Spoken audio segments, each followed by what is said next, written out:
KP અને કેસી ને આધારિત કેટલાક ન્યુમેરિકલ્સ એટલે દાખલાઓ જે છે એની આપણે વિગતે ચર્ચા કરીએ. પહેલા કોયડો નંબર 7.3 એનો આપણે ઉકેલ લઈએ. રકમ ટેક્સ્ટ બુકમાં આપેલી જ છે, અહીંયા મેં ડેટા લખેલા છે. સંતુલન 500 કેલ્વિન તાપમાને સ્થપાય ત્યારે અહીંયા PCl3, Cl2 અને PCl5 આ બધાની કિંમતો જે છે એ આપણને આપેલી છે અને આપણને આ સમીકરણ આપી દીધું અને એવું પૂછ્યું છે કે કેસી ગણો. આ સિમ્પલ દાખલો છે, બહુ ઇઝીલી તમે ગણી શકશો. પ્રક્રિયા સમીકરણને જોવાનું. પ્રક્રિયા સમીકરણને જોશો એટલે તમે કેસી ની કિંમત આપણે કેસી બરાબર સાંદ્રતા PCl3 સાંદ્રતા Cl2 ની છેદમાં PCl5 ની સાંદ્રતા. એના સહગુણક બધાને એક છે એટલે ઘાત આપણે કઈ લખવાની જરૂરિયાત છે નહીં.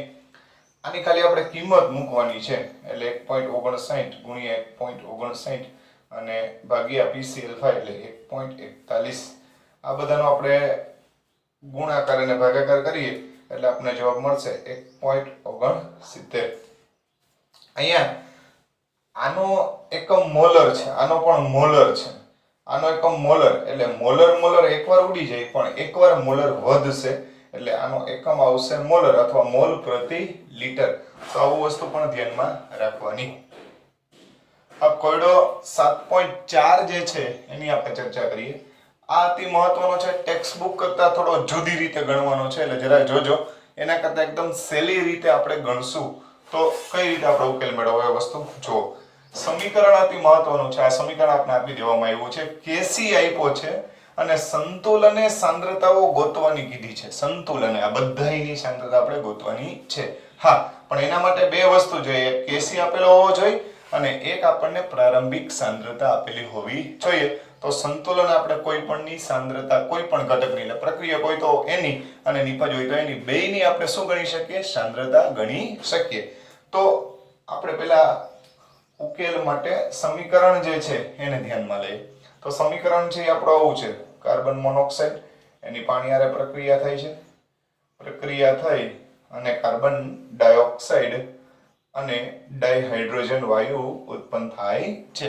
આ આપણી મૂળભૂત પ્રક્રિયા છે. હવે માની લો અહીંયા શરૂઆતમાં 0.1 મોલર લેવાના. શરૂઆત એટલે પ્રારંભિક સાંદ્રતા જેને આપણે કીધું આ શરૂઆતની સાંદ્રતા છે. શરૂઆત એ 0.1 એટલે 0.10 એટલે 0.1 આ પણ 0.1 મોલર આપી દીધો. ત્યારે આ બન્યું જ ન હોય એટલે આની સાંદ્રતા કેટલી હોય? 0 હોય. માની લ્યો કે સંતુલન આ પ્રારંભિક વાત થઈ. પ્રારંભિક માની લ્યો કે સંતુલન જ્યારે સ્થપાય ત્યારની વાત કરવા જાય તો આ x મોલ જેટલા બને છે. આ x મોલર ઉત્પન્ન થાય છે. તો આ કેટલો વૈધો હશે? 0.1 - x. અહીંયા મોલ સંખ્યા ખાસ જોઈ લેવાની. એકની સામે એક જ છે, એકની સામે એક જ છે. આમાં પણ 0.1 - x આટલા મોલર સાંદ્રતા આની બાકી રહેશે. સંતુલને બાકી રહેશે. આ બનશે, આ વધશે. હવે સંતુલન અચળાંકનું સૂત્ર તો બધાને ખબર જ છે કે Kc બરાબર CO2 ની સાંદ્રતા ઇન્ટુ H2 ની સાંદ્રતા છેદમાં CO ની સાંદ્રતા અને H2O ની સાંદ્રતા. તો હવે આપણે આ જે સમીકરણ છે એને વિસ્તૃત કરીએ. અહીંયા કિંમતો મૂકી દો તો CO2 ની x મોલર, H2 ની પણ x મોલર. તો x * x એટલે x² લખી શકશું. અહીંયા 0.1 - x અને 0.1 - x એટલે 0.1 - x નો સ્ક્વેર લખી શકશું કે નહીં? Kc આપણને આપી દીધો છે 4.24 જેટલો. કેટલો આપ્યો છે? 4.24 જેટલો. તો હવે આપણે એની ગણતરી કરીએ. તો Kc આપી દીધો છે 4.24. પછી આ બેની જે સાંદ્રતા જે છે આપણને CO2 અને H2O ની આપણે કીધું x * x એટલે x² કરી નાખો. આ થશે 0.1 - x એનો સ્ક્વેર. મિત્રો ટેક્સ્ટ બુકમાં દ્વિઘાત સમીકરણની મદદથી ઉકેલ આપ્યો છે. એ રીત સાચી જ છે, એવું નથી કે ખોટી છે, પણ લાંબી પડે. શક્ય હોય જ્યાં સુધી, શક્ય હોય ત્યાં સુધી આનું વર્ગમૂળ કાઢી નાખો તો તમને એકદમ સરળ દાખલો થઈ જાય.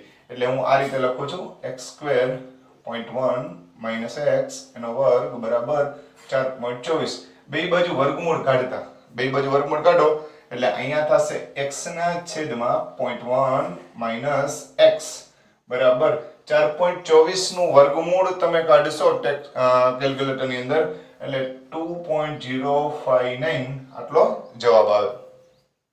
હવે સાદુરૂપ આપીએ આ x બરાબર 2.059 into 0.1 minus x આને વિસ્તૃત કરીએ તો x બરાબર 2.059 into 0.1 એટલે એક આંકડો આપણે આગળ આ બેનો ગુણાકાર તો થશે 0.2059 minus 2.059x આ x વાળા પદને આ બાજુ લઈએ સજાતીય પદોને ભેગા કરીએ તો 1x એમાં આટલા x નાખી દઈએ તો ટોટલ થશે 3.059x બરાબર 0.2059.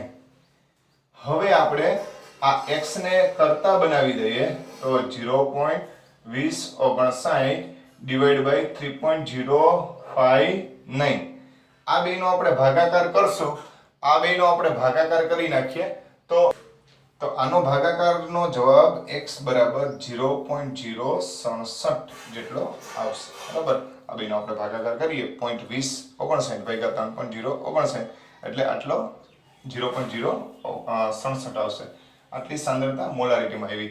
હવે આપણે x સાંદ્રતા કોની ધારેલી હતી તો કે ભાઈ x સાંદ્રતા CO2 ની અને H2 ની સાંદ્રતા ધારેલી હતી તો આપણે લખી શકીએ કે CO2 ની સાંદ્રતા બરાબર H2 ની સાંદ્રતા બરાબર 0.067 અને CO અને H2O જે છે એની સાંદ્રતા આપણે જોતી હોય તો 0.1 માંથી 0.067 શું કરવાનું થશે આપણે બાદ કરવાનું થશે તો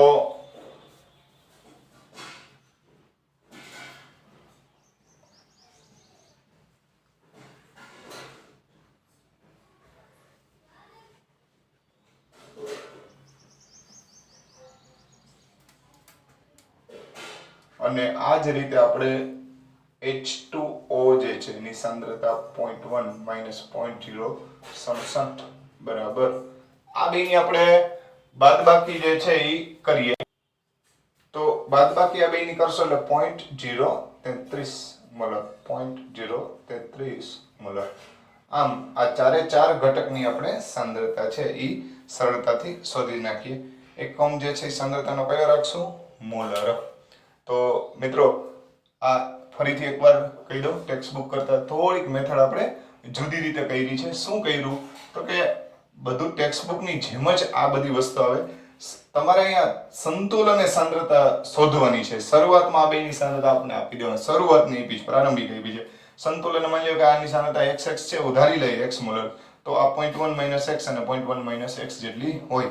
હવે આ સંતુલન અચળાંકની મદદથી આપણે x ને કરતા બનાવ્યો એ ટેક્સ્ટ બુકમાં દ્વિઘાત સમીકરણની રીતનો ઉકેલ મેળવેલો છે પણ આપણે સરળતા ખાતર આનું વર્ગમૂળ કાઢી નાખીએ તો દાખલો થોડો ઈઝી પડી જાય એટલા માટે થઈને તમને આ મેથડ આપણે સમજાવેલી છે.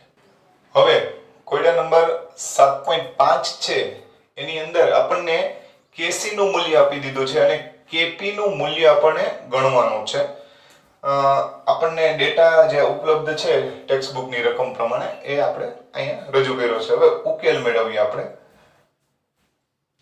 Kp અને Kc નો સંબંધ જે છે એ તમને ખબર જ છે કે Kp બરાબર Kc RT ડેલ્ટા Ng.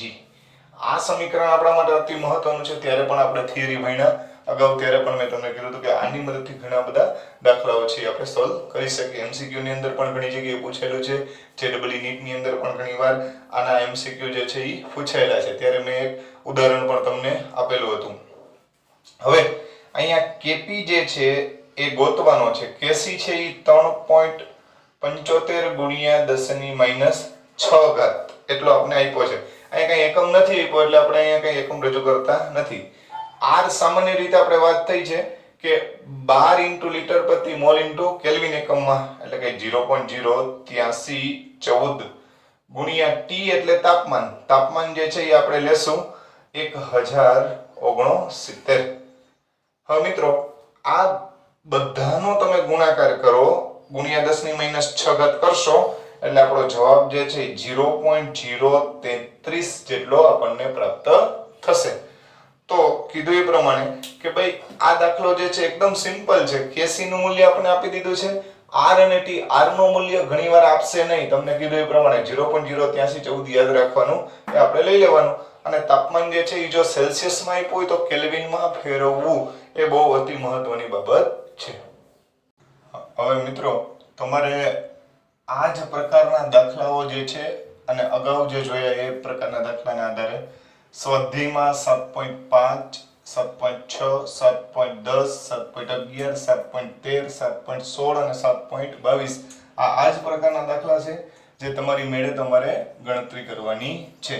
તો આ આજનું હોમવર્ક છે, ધ્યાનમાં રાખજો મિત્રો. હા, આના જવાબ તમે મને કોમેન્ટમાં લખી શકો છો. તકલીફ કાંઈ હોય તો પણ તમે કોમેન્ટની અંદર તમે પ્રશ્ન પૂછી શકો છો. વિષમાંક સંતુલન જે છે એના વિશે ચર્ચા કરીએ. વિષમાંક સંતુલન સમજાવો.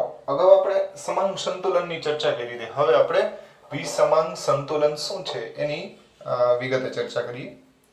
સમાંક એટલે જેના કલાઓ એટલે કે જે કોઈ પણ પ્રણાલી હોય એમાં રહેલા પ્રત્યેક ઘટકની કલા સમાન હોય એને આપણે સમાંક કહેતા હતા.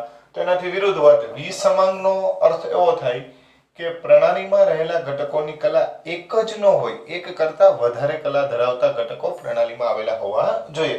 જો સંતુલન ધરાવતી પ્રણાલીમાં એક કરતા વધારે કલા ધરાવતા એટલે કે વધારે ભૌતિક અવસ્થા ધરાવતા ઘટકો સામેલ હોય તો એને આપણે વિષમાંક સંતુલન કહીએ છીએ.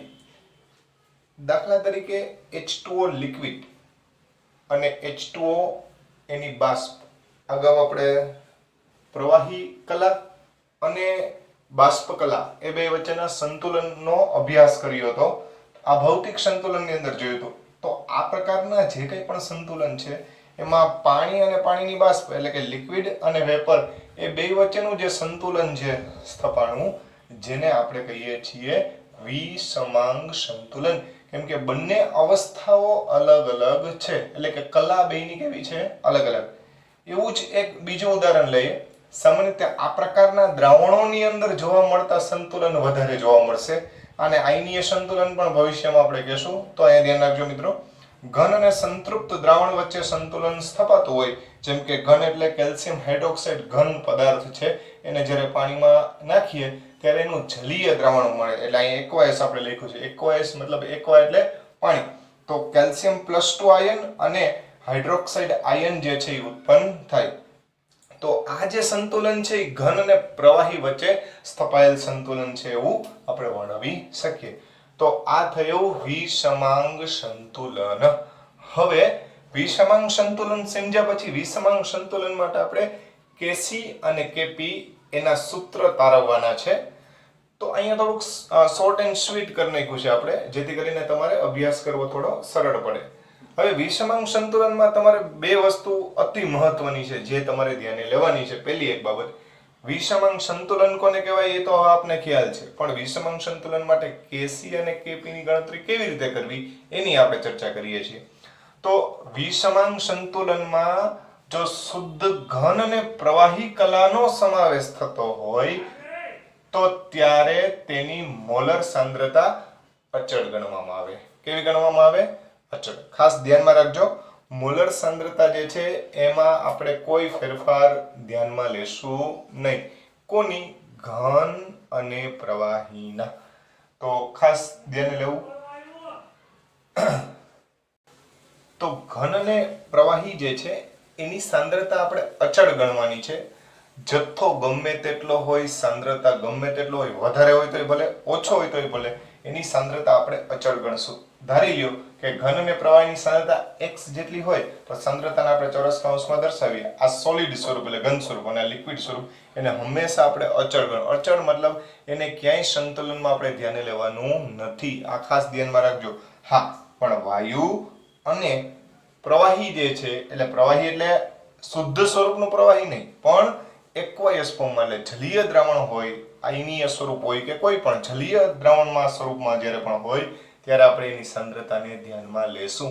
એટલે વાયુ અને જલીય દ્રાવણની ધ્યાનમાં લેવાની છે, પણ શુદ્ધ પ્રવાહી અને શુદ્ધ ઘન એને સાંદ્રતા ધ્યાનમાં લેવાની નથી. એનું એટલું જ રીઝન છે કે શુદ્ધ ઘન પદાર્થ અને શુદ્ધ પ્રવાહી ઘટકો એની ઘનતા જે છે એ જ એની સાંદ્રતા ગણાય અને એ જે તે નિયત તાપમાને ક્યારેય બદલતા નથી, એટલે કે અચળ રહે છે. માટે હંમેશા સંતુલન એની સાંદ્રતા કેવી ગણવામાં આવે? અચળ. તો એને આપણે એક ઉદાહરણ દ્વારા સમજીએ. માની લો કે અહીંયા કેલ્શિયમ કાર્બોનેટ એટલે ઘન પદાર્થ લીધો છે, એને વિઘટિત કરવામાં આવે તો કેલ્શિયમ ઓક્સાઇડ અને કાર્બન ડાયોક્સાઇડ જે છે એ આપણને પ્રાપ્ત થશે. આના સંતુલન માટે આપણે સમીકરણ જે છે એની હવે તારવણી કરવી છે. તો આ કેલ્શિયમ કાર્બોનેટ એનું વિઘટનની પ્રક્રિયા, જેના માટે આપણે સંતુલન અચળાંકની અહીંયા દર્શાવીએ ગણતરી. તો CaCO3 એના માટે Kc બરાબર, સામાન્ય રીતે આપણે બધાની સાંદ્રતા લખશું આપણે CaO જે સોલિડ છે, બાજુમાં કાર્બન ડાયોક્સાઇડ કે જે ગેસિયસ છે, અને કેલ્શિયમ કાર્બોનેટ કે જે પણ સોલિડ છે. હવે અહીંયા સૂચના આપી પ્રમાણે સોલિડ અને લિક્વિડ જે હોય એની સાંદ્રતાઓ આપણે અચળ ગણવાની છે. તો આની પણ અચળ અને આની પણ અચળ ગણવાની. વધુ હોય તો ભલે, ઓછી હોય તો એની આપણે ચિંતા કરવાની નથી. તો આનું સૂત્ર Kc નું ફક્ત આટલું થશે, Kc બરાબર સાંદ્રતા ઓફ CO2 ગેસિયસ. આ જ રીતના જો Kp લખો હોય તો Kp બરાબર PCO2 એટલે પ્રેશર ઓફ CO2. આ બેની તો કેવી ગણવાની રહેશે? અચળ. તો આ રીતે આપણે Kc અને Kp નું સૂત્ર દર્શાવી શકીએ. હવે પ્રયોગો દ્વારા સાબિત થયું છે કે સંતુલન જ્યારે સ્થપાય ત્યારે પ્રેશર ઓફ CO2 નું જે આંશિક દબાણ જે છે એનું મૂલ્ય 2 × 10⁵ પાસ્કલ જેટલું પ્રાપ્ત થાય છે. આ PCO2 છે, સમજજો બરોબર. તો એનો મતલબ એમ થયો કે નહીં કે ભાઈ Kp બરાબર શું થશે? 2 × 10⁵ પાસ્કલ. આ જ વસ્તુને આપણે બાર એકમમાં લેવો હોય તો તમને ખબર છે કે 1 બાર બરાબર 1 × 10⁵ પાસ્કલ. તો આને 10⁵ વડે ભાગી નાખીએ તો Kp બરાબર 2 × 10⁵ છેદમાં 10⁵. તો હવે એકમ થઈ જશે 12, એટલે Kp નું મૂલ્ય 12 માં કેટલું મળશે? 2. આ વસ્તુ ધ્યાનમાં રાખજો. આ એક ગણતરી માટેનું ઉદાહરણ આપ્યું છે. આની આમ જોઈએ તો કોઈ જરૂરિયાત નથી, પણ આ વસ્તુ ધ્યાનમાં રાખજો. હવે આના સિવાયના બીજા ઉદાહરણોની વાત કરીએ તો અન્ય કેટલાક ઉદાહરણ એની આપણે વાત કરીએ. દાખલા તરીકે નિકલ ધાતુ જે છે, જે પોતે ઘન સ્વરૂપ હોય, એની કાર્બન મોનોક્સાઇડ વાયુ સાથે પ્રક્રિયા કરશો તો નિકલ ટેટ્રા કાર્બોનિલ આવો એક સંકીર્ણ સંયોજન બને, જે ખરેખર બાષ્પશીલ છે. એટલે અહીંયા મેં ગેસિયસ ફોર્મેટમાં લખ્યું છે. આના 4 મોલ વપરાશે, જેને નિકલ ટેટ્રા કાર્બોનિલ એવો ઘટક કહેવાય. આ સંયોજન માટે આપણે Kc દર્શાવવો હોય તો Kc બરાબર NiCO4 ટાઈમ્સ એની સાંદ્રતા છેદમાં Ni સોલિડની સાંદ્રતા અને CO ગેસિયસ જે છે એની સાંદ્રતા. પણ એનો સહગુણક 4 છે એટલે ઘાત કેટલી લખશું? 4. પણ તમે જાણો છો કે ઘનની સાંદ્રતા જે છે એ આપણે અચળ ગણીએ છીએ. આ વાયુ સ્વરૂપની ધ્યાનમાં લેશું, આ વાયુ સ્વરૂપને આને ધ્યાનમાં લેશું ને, એટલે અચળ છે એટલે આપણે એને ડિલીટ કરી નાખીએ. તો Kc નું સૂત્ર આપણને આ ટાઈપનું મળશે, NiCO4/CO એની 4. આ બે ગેસિયસ ફોર્મેટને ધ્યાનમાં લીધા છે, બીજા કોઈને આપણે ધ્યાનમાં લીધા નથી. હજી એક ઉદાહરણ લઈએ.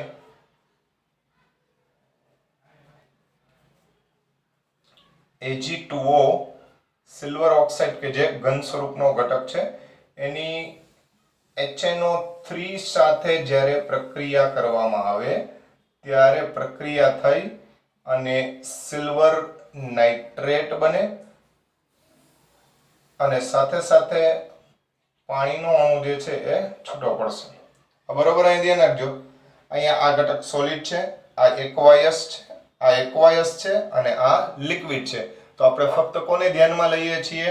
સોલિડ અને લિક્વિડને ધ્યાનમાં લેતા નથી, ફક્ત એક્વાયસને ધ્યાનમાં લઈએ. તો આનો સંતુલન અચળાંક Kc બરાબર આવું લખી શકીએ ને. નિપજની સાંદ્રતા એટલે ફક્ત કોની લેશું AgNO3 એ જે છે એનો આપણે શું કરી નાખશું વર્ગ અને છેદમાં શું લખશું HNO3 એનો પણ શું લખશું વર્ગ. ધ્યાનમાં આવ્યું મિત્રો? તો અહીંયા કોઈ પણ ઘટક જ્યારે હોય ત્યારે બે જ વસ્તુને ધ્યાનમાં તમારે લેવાની છે, ગેસિયસ અને એક્વાયસ. સોલિડ કે લિક્વિડ ને આપણે ક્યારેય ધ્યાનમાં લેશું નહીં. એ સાંદ્રતા ગમે તેટલી હોય, વધુ હોય તોય ભલે, ઓછી હોય તોય ભલે, પણ એની સાંદ્રતા આપણે ક્યાંય સંતુલન અચળાંકમાં અથવા એની ગણતરીમાં આપણે દર્શાવવાની થતી નથી.